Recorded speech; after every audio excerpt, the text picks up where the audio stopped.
Good afternoon, Vice President Inday Sara Duterte. Good afternoon. Ma'am, mag-interview sa tagdali. How are you today, ma'am? I'm okay. How's our visit today with the former president? Yes, okay lang naman yung bisita. It was a good day today. And we talked about the unconstitutionality of the transfer of the PhilHealth funds, 60 billion of it, and it was decided that it should be returned. That's correct. Yes, to PhilHealth. And then we talked about the inauguration of or the inauguration on Sabato. Inspection. Opening of the Davao Bucana Bridge.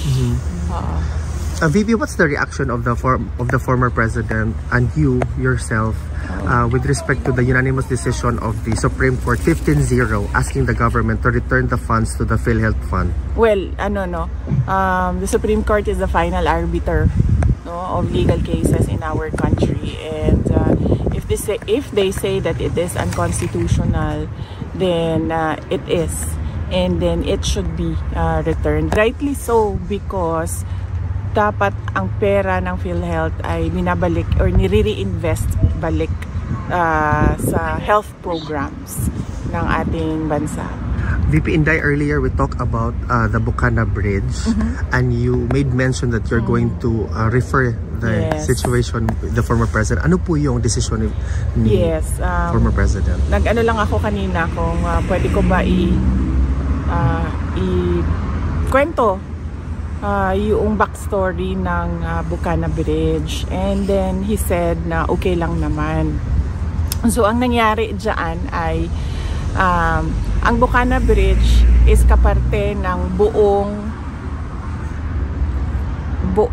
coastal road ng Davao City. So hindi siya yung coastal road hindi siya makakatawid ng Bangkerohan River kung wala yung Bucana Bridge. At that time na mayor ako, may budget ang coastal road pero unfunded ang bridge. And it was made known at the time to former President Duterte that the bridge is unfunded. At siya ay naghanap ng paraan para mabigyan ng pondo yung bridge. So noong nakahanap siya ng pondo ay sinimulan yung negotiations, sinimulan yung mga planning, lahat ng paperworks para doon sa bridge na yon ay sinimulan na. But ngayon, nandiyan na yung bridge, so dapat nating pagpasalamatan para sa akin bilang isang Davaoenyo at syempre sa mga tiga Mindanao na din, dahil nagbe-benefit din sila doon sa coastal road na yon, traveling from south to north of Davao in the region.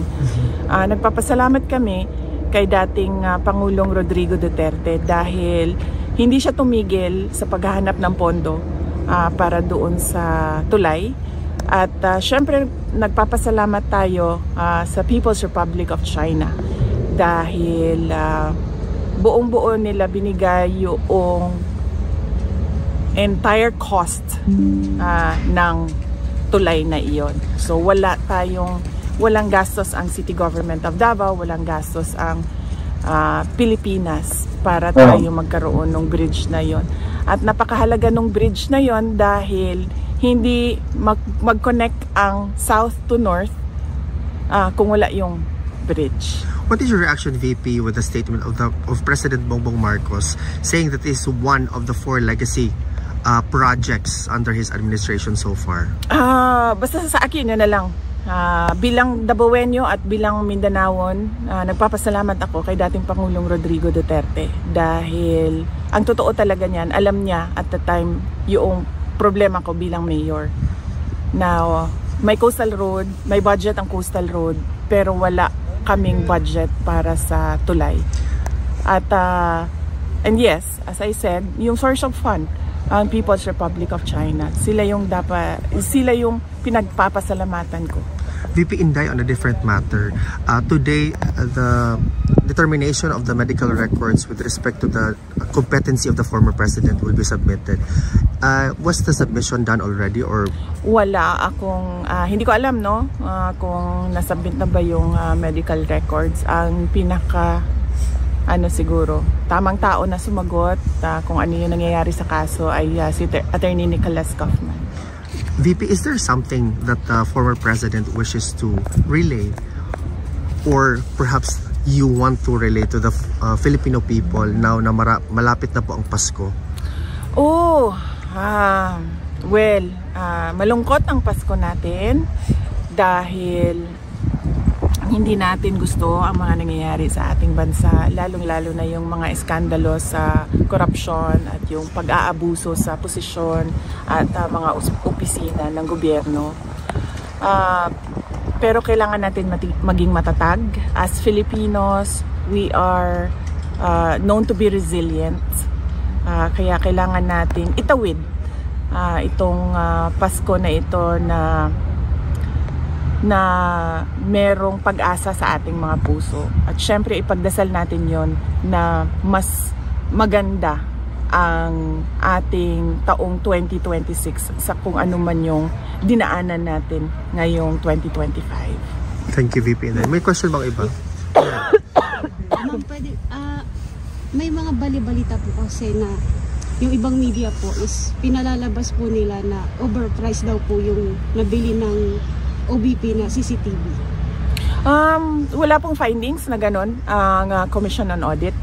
No, kung nakita ninyo sa statement ng Office of the Vice President, pinublish na yung report ng Commission on Audit at wala silang findings of any wrongdoing sa Office of the Vice President. In fact, meron silang binigay na unqualified opinion doon sa opisina ng Office of the Vice President. At kailangan ko pasalamatan doon yung mga kasamahan ko sa Office of the Vice President kasi sila talaga yung ako lang yung muka ng opisina.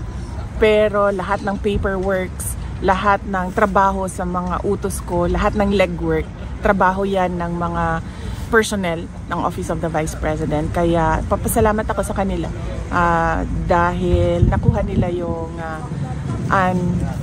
ano bang tawag? Unqualified opinion. And by the way, congratulations kasi kayo po yung pinakamataas na ratings po.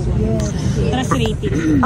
Yes, opo. Nagpapasalamat din ako niyan sa ating mga kababayan no, na nakikita nila yung trabaho ko bilang Vice President at trabaho ng mga kasamahan ko sa Office of the Vice President at malaki ang kanilang tiwala sa kakayahan namin at yes, so nagpapasalamat ako sa mga kababayan natin at kahit man na bumaba or tumaas yan, pabago-bago ang numbers, rest assured that the Office of the Vice President will continue to faithfully serve the Filipino people. One more, ma'am. Yes, ma'am. Any reaction, ma'am? Kasi sabi po ni BBM is willing daw po siya makipagdialogo sa inyo para daw po sa ikaunlad ng Pilipinas.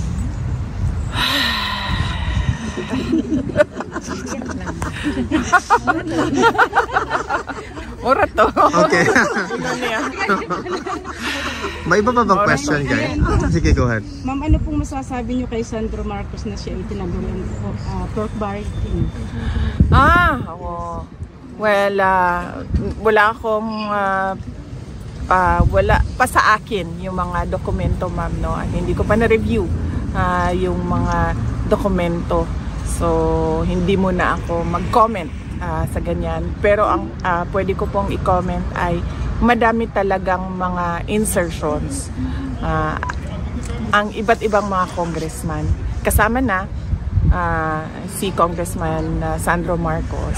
At nakikita natin sa papel yon. Hindi siya chismis, hindi siya yung gawa-gawa lamang. Kasi nakikita talaga siya sa mga documents, yung mga insertions ng project. Thank you, ma'am. VP, just one last question. Are you prepared for a possible impeachment complaint filed next year? Yes, we're about to release a statement about the impeachment, no. So lalabas namin 'yan sa Monday. Tinatapos lang namin ngayon. Meron lang ako mga edits and amendments doon. So para may balita ka naman sa Monday. Ang dami mo nang balita. Thank you, VP Inday.